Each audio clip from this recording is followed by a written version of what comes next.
O pai viúvo passou o Natal sozinho e mandou um recado que virou manchete nacional. Risadas ecoaram assim que o pai, com aparência abatida, adentrou o salão comunitário lotado na noite de Natal. Seu paletó surrado ostentava remendos nos cotovelos, seus sapatos estavam desgastados além do conserto, e suas mãos trêmulas seguravam um pequeno embrulho toscamente feito. Os cochichos começaram instantaneamente. Uma senhora, vestida com um elegante vestido vermelho, inclinou-se em direção ao marido, cobrindo a boca, mas não o seu desprezo. Quem deixou ele entrar aqui? Isso aqui é o baile de caridade do bairro, não um albergue. O marido assentiu, observando o segurança, que parecia igualmente perplexo com a presença do desconhecido. O pai permaneceu paralisado na entrada, seus ombros curvados sob o peso dos olhares julgadores.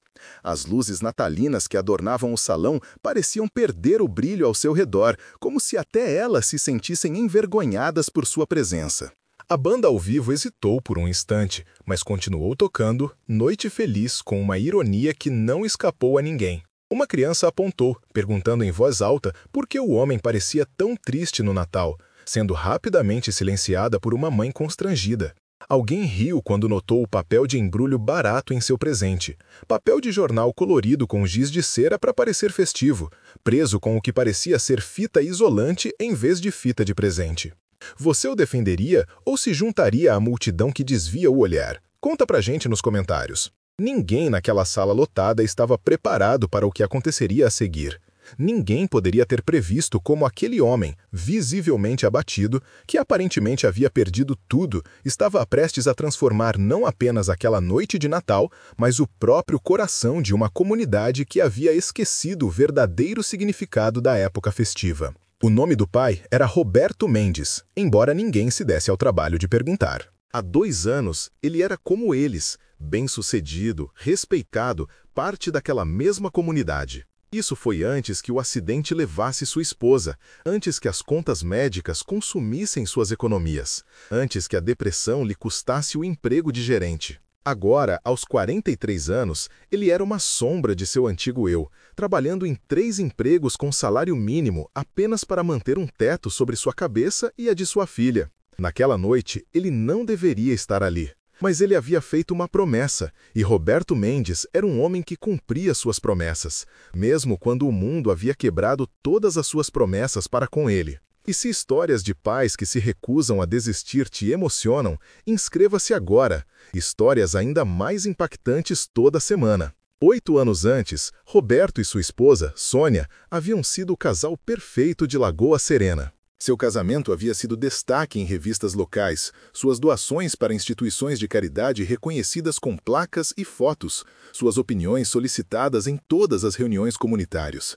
Eles moravam na espaçosa casa colonial na Rua das Acácias, aquela com a vista perfeita do lago. Sua filha, Manuela, frequentava a prestigiada escola Lago Serena, onde seu desempenho acadêmico deixava seus pais radiantes de orgulho. A vida era perfeita, até que deixou de ser. O diagnóstico de câncer veio sem aviso. Sônia, com sua risada contagiante e energia inesgotável, recebeu 6 meses de vida. Ela lutou por 18, consumindo suas economias, seus investimentos, até mesmo o fundo universitário de sua filha. Roberto vendeu sua casa, mudou-se para um apartamento pequeno, fez empréstimos com garantia em seus futuros rendimentos.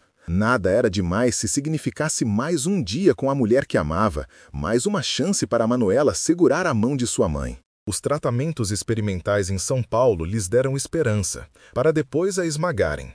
As cirurgias no Rio de Janeiro prolongaram o tempo, mas não conseguiram impedir a propagação da doença. No final, Roberto havia hipotecado sua alma em dívidas médicas, mas teria dado mais se pudesse. Os últimos dias de Sônia foram passados em cuidados paliativos, seu rosto, antes belo, consumido pela dor e pela medicação.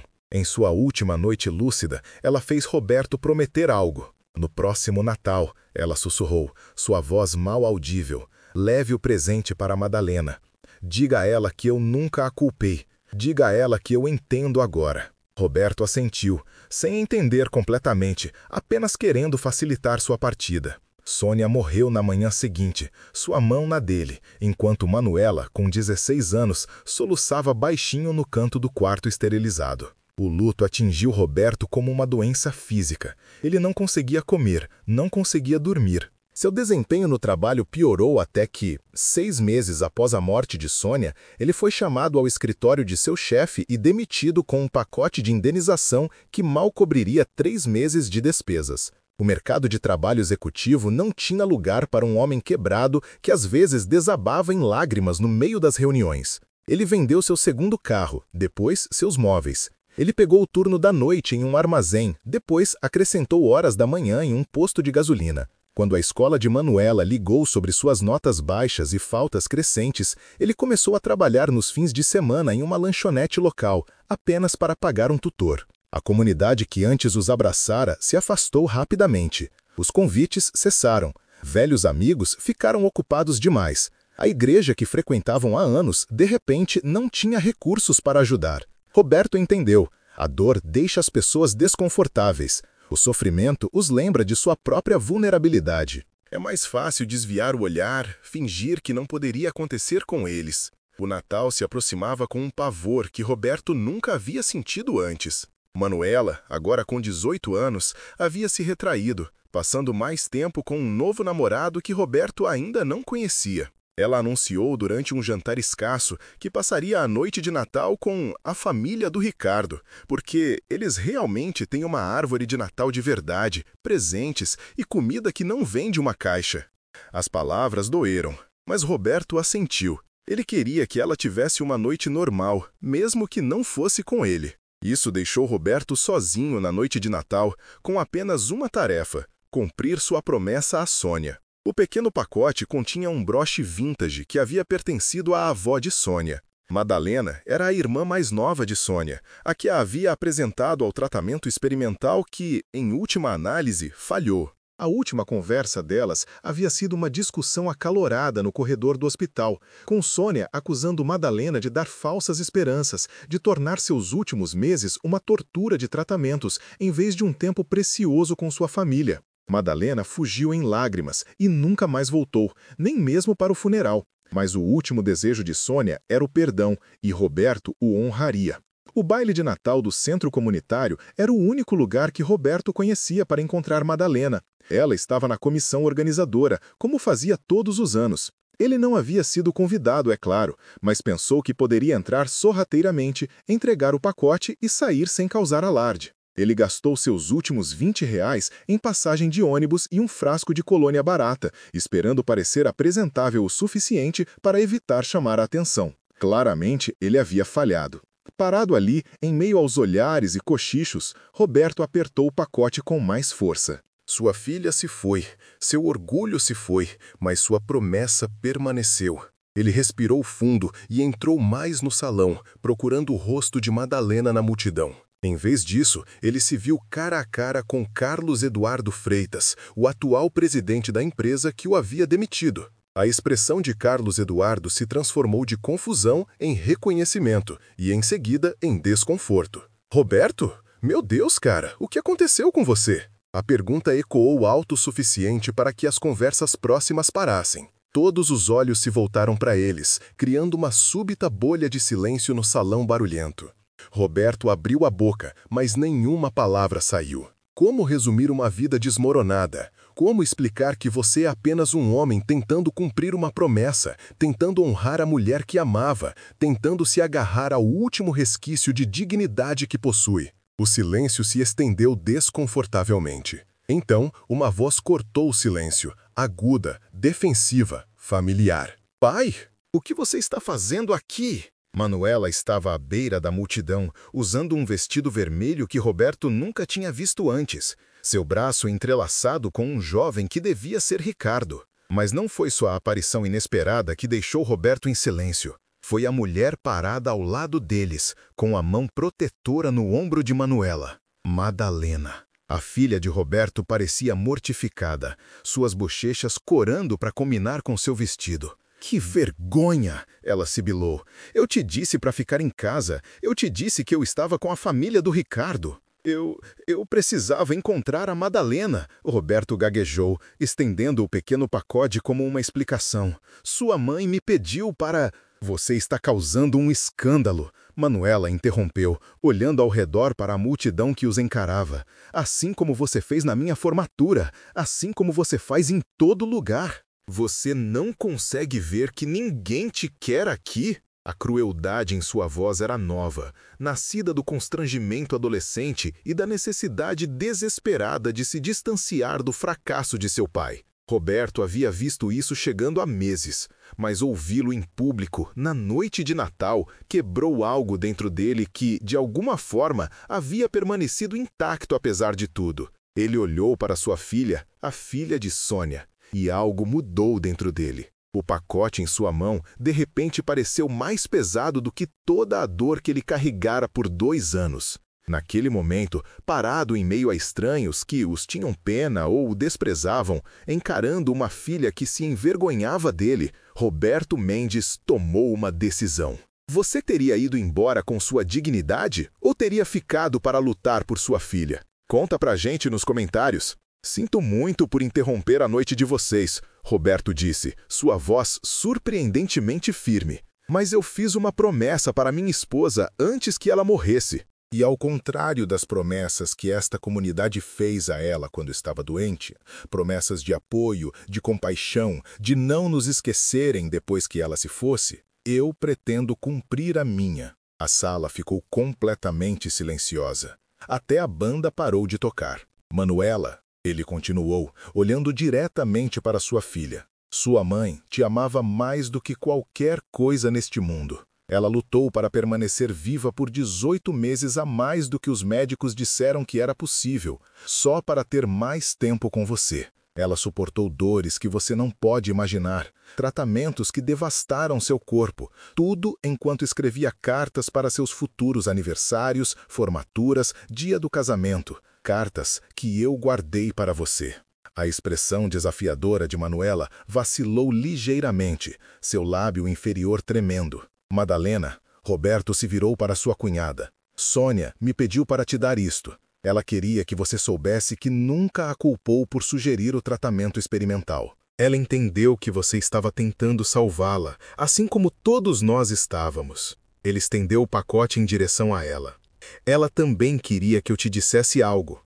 Em sua última noite, ela disse: diga a Madalena que eu entendo agora. Diga a ela que o amor nunca é um erro, mesmo quando dói. A mão de Madalena voou para sua boca, lágrimas imediatamente escorrendo por suas bochechas. Ela deu um passo à frente, afastando-se de Manuela e pegou o pacote com os dedos trêmulos. E para todos os outros aqui, Roberto continuou, sua voz ganhando força, eu quero dizer obrigado. Obrigado por mostrar à minha filha exatamente o que importa nesta comunidade: aparências, dinheiro, status. Obrigado por ensiná-la que quando as pessoas sofrem, a resposta apropriada é desviar o olhar. Obrigado por demonstrar que promessas e lealdade só importam quando são convenientes. Carlos Eduardo se mexeu desconfortavelmente. Várias pessoas olharam para seus copos de champanhe. Uma mulher, no fundo, começou a chorar suavemente. Há 2 anos, eu estava nesta mesma sala com minha esposa no baile de Natal. Doamos R$10.000 para o hospital infantil naquela noite. Demos lances em itens de leilão que não queríamos, porque era para uma boa causa. Prometemos sempre apoiar esta comunidade, e nós cumprimos. Roberto olhou ao redor da sala, fazendo contato visual com rostos que reconhecia. Quando Sônia ficou doente, pensamos que essa promessa seria retribuída.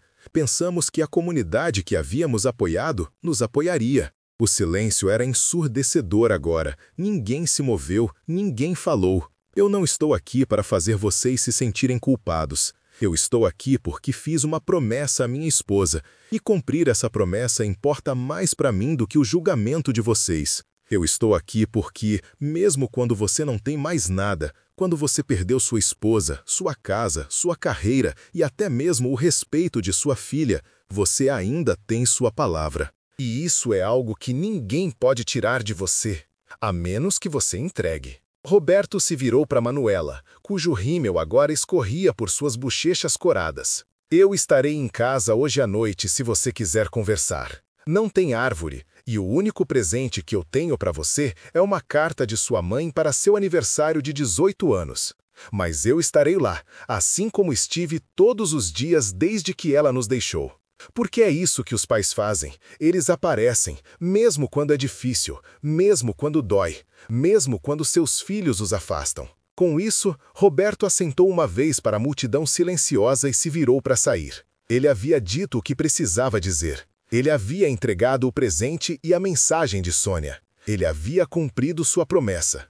Agora, ele voltaria para seu apartamento vazio e enfrentaria o Natal sozinho, mas com sua integridade intacta. Quando ele alcançou a porta, uma voz gritou: "Espere!" Era Carlos Eduardo Freitas, movendo-se pela multidão em direção a ele. O presidente parecia desconfortável, mas determinado. "Roberto, espere!" Ele alcançou Roberto e pigarreou sem jeito. "Eu não tinha ideia de que as coisas estavam tão ruins. Por que você não disse nada?" Roberto olhou para ele cansado. Isso teria feito alguma diferença? Carlos Eduardo estremeceu como se tivesse sido atingido. "Eu gostaria de pensar que sim. Nós trabalhamos juntos por 15 anos. Antes que Roberto pudesse responder, outra voz se juntou. Dona Ângela, que havia presidido o comitê de arrecadação de fundos do hospital com Sônia. "Eu mandei panelas de comida por 2 semanas", ela disse defensivamente. "Então eu simplesmente fiquei ocupada com o planejamento do baile de primavera."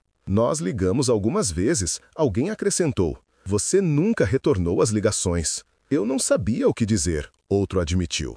Roberto olhou para todos eles, essas pessoas que haviam sido amigos, colegas, vizinhos. "Não se trata de panelas de comida ou telefonemas", ele disse baixinho. "Trata-se de aparecer quando importa. Trata-se de ver a dor de alguém e não desviar o olhar porque é desconfortável." Um movimento à beira da multidão chamou sua atenção.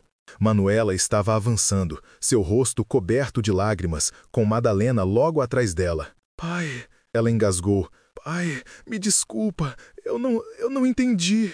E, de repente, sua filha estava em seus braços, soluçando contra seu casaco gasto, agarrando-se a ele como fazia quando era uma menina depois de um pesadelo. "Eu estava tão zangada, com você, com a mamãe por morrer, com tudo. Eu pensei que se eu pudesse apenas ser normal, apenas fingir que nada disso aconteceu." "Eu sei", Roberto murmurou em seu cabelo. "Eu sei, querida." Madalena havia aberto o pequeno pacote e estava olhando para o broche, lágrimas escorrendo pelo seu rosto. "Ela usou isto no dia em que se casou com você", ela disse a Roberto. Ela disse que a fazia sentir como se a vovó estivesse lá. Ela olhou para ele, seus olhos cheios de remorso. "Eu deveria ter estado lá. No final, no funeral. Depois, eu fui uma covarde. Você está aqui agora", Roberto disse simplesmente. Algo mudou na sala então, como uma inspiração coletiva. Carlos Eduardo deu um passo.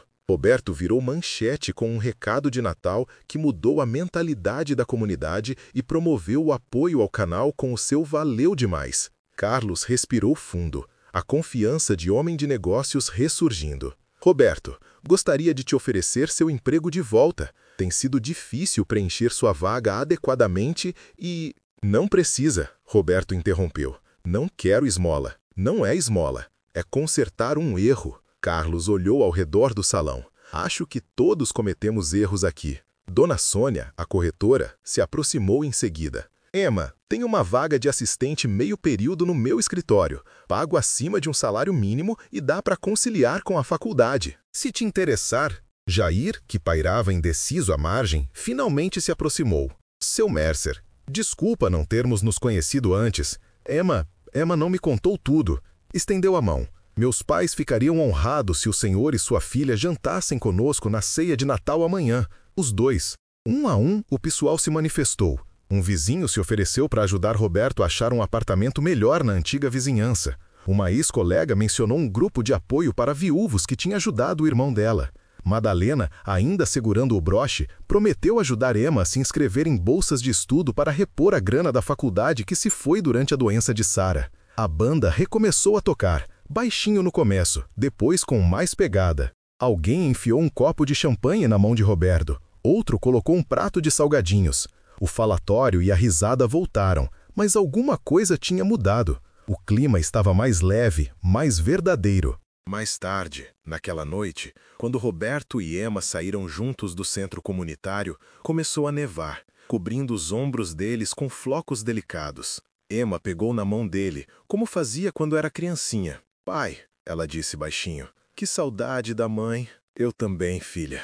Todo santo dia. Você acha que... Ela hesitou. Você acha que ela ia estar orgulhosa da gente, mesmo depois de tudo? Roberto olhou para a neve caindo, lembrando de como Sara sempre amou a primeira neve do inverno. Como ela ficava lá fora, de cara para o céu, pegando os floquinhos na língua que nem criança. Ele quase sentiu a presença dela ali do lado, a mão dela junto com a dele. Ela ia estar orgulhosa dessa noite, ele disse finalmente. Ela sempre dizia que coragem de verdade não é sobre nunca cair, é sobre levantar de novo, quantas vezes precisar. Emma apertou a mão dele. Quero ler as cartas dela, todas, mesmo que doa. Vai doer, Roberto admitiu, mas ela queria que você lesse. Ela queria que você soubesse o quanto ela te amava, mesmo quando não pudesse estar aqui. Enquanto caminhavam para o ponto de ônibus, vários carros diminuíram a velocidade e ofereceram carona. Roberto recusou educadamente.